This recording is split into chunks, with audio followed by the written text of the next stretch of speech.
మనం ఇప్పుడు టీడీపీ ఆఫీసులో ఉన్నాం. ఆల్రెడీ టీడీపీ ఆఫీసులో సంబరాలు బీభత్సంగా నడుస్తున్నాయి. ఇప్పుడు మనతో పాటు ఒక టీడీపీ కార్యకర్త వేణుస్వామి గురించి అడిగి తెలుసుకుందాం.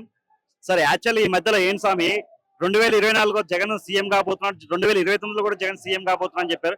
మరి ఇప్పుడు చంద్రబాబు గారు సీఎం కాబోతున్నారు. వేణుస్వామి పరిస్థితి ఏంటి? అసలు ఆయనకు జాతీయం చూడడం వచ్చంటారా? ఆ వేణుస్వామి ఇప్పుడు ఆయన జాతకం ఎవరికైనా చూపించుకుంటే బాగుంటుంది. ఫస్ట్ ఆయన జాతకం ఎవరికైనా చూపించుకుంటే ఆయన నెక్స్ట్ సైకోగా మారకుండా సమాజంలో ఒక మనిషిలాగానే మిగులుతాడు.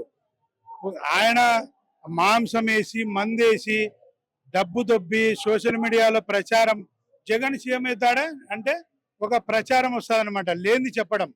ఆ వేణుస్వామి ఇప్పుడు ఒక అర్జెంటుగా ఒక మంచి జ్యోతిష్యం దగ్గర జ్యోతిష్యం చెప్పించుకొని ఆయన భవిష్యత్తు చూసుకుంటే బాగుంటది.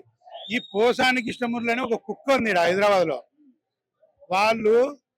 వాళ్ళు కుక్క బిస్కెట్లు విసిరేసింటే వాడు ఒక అపార్ట్మెంట్ కొన్నాడు ఆడ మై హోమ్ దాంట్లో. వాడు మూసుకొని వాని సినిమాలు వాడు చూసుకోరా అంటే ఇట్లా ఊగుకుంటా ఆ పవన్ కళ్యాణ్ గారిని వ్యక్తిగతంగా విమర్శిస్తాడు. విచిత్రంగా తయారైనారు, ఒక సైకోలంతా తయారైనారు. అసలు వైసీపీకి ఎవరన్నా ఒక సపోర్ట్ గా మాట్లాడుతున్నాడు అంటే వాడు ఒక సైకో లాగుంటాడు తప్ప మనిషి లాగున్నాడు. ఇప్పుడు పోసానికి ఇష్టం పరిస్థితి ఉంటుంది. పవన్ కళ్యాణ్ కొంచెం 3 పెళ్లిళ్ళు అన్నాడు, దత్తపుత్రుడు అన్నాడు. ఇప్పుడు అసలు ఈ పోసాన్ని ఎక్కడికి వెళ్ళిపోవాలి? ఎక్కడ ముందు అది ఖాళీ చేయాల.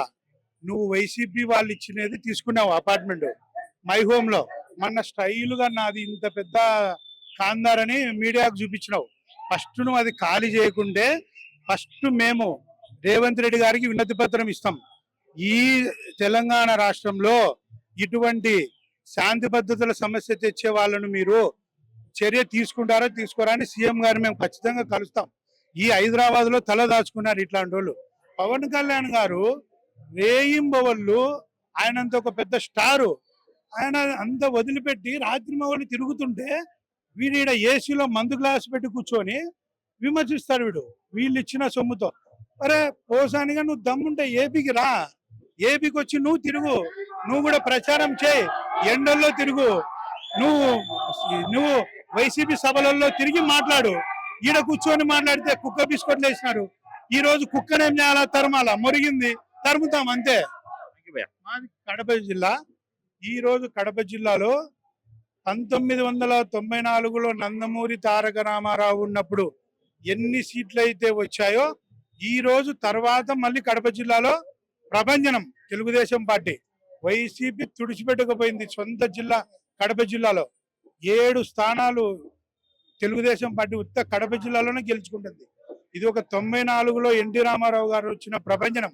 తర్వాత ఈ రోజు తెలుగుదేశం పార్టీకి పూర్వవైభవం వచ్చింది. 2 రాష్ట్రాల్లో ఓడిపోయినారు, ఇంకా పార్టీకి దిక్కు లేదు అని మొరిగిన కుక్కల్లారా 2 రాష్ట్రాల్లో వస్తాం. తెలంగాణలో స్థానిక సంస్థల ఎన్నికలతో మొదలైన తెలుగుదేశం పార్టీ జెండా తెలంగాణ రాష్ట్రం మొత్తం వ్యాపిస్తుంది. రేపు రాబోయేది తెలుగుదేశమే తెలంగాణలో.